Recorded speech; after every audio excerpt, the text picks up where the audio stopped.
সবচেয়ে বেশি ভালোবাসা প্রয়োজন বৃদ্ধ বয়সে, যখন ভাঁজ পড়া চামড়ায় শরীরের শক্তি কমে আসবে, চেহারায় বয়সের ছাপ পড়বে, চোখের নিচে ছানি পড়ে যাবে, যখন চাইলেও একা পথ চলতে পারবো না, হাতের মুঠোয় নির্ভরতার একটা হাত লাগবে। বিষণ্ণতা, একাকিত্ব, ক্লান্তি, অবসাদ শরীরে যখন নানা রোগ চেপে বসবে, তখন গল্প করার একান্ত নিজের একটা মানুষ, একটু আদর যত্ন খেয়াল রাখবার আপন একজন মানুষ।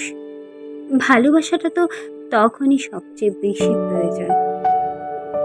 নন্দিতা রায়ের বেলা শুরু মুভির এই কথাটা, যে একটা সময় পরে শরীর থাকে না, আকর্ষণ থাকে না, যেটা থেকে যায় বন্ধুত্ব।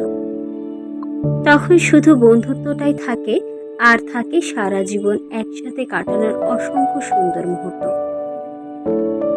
2-4 বছর একসাথে থাকার মাঝে ভালোবাসার স্বার্থকর্তা নয়, ভালোবাসার সার্থকতা যখন বছরের পর বছর একসাথে থেকে একে অপরকে বুড়ো হতে দেখেছে, যত্ন, আদর, ভালোবাসা আর পরম মমতায় সেই বৃদ্ধ বয়সেও একে অপরের পাশে থেকেছে। সত্যিকারের ভালোবাসা তো সেখানেই।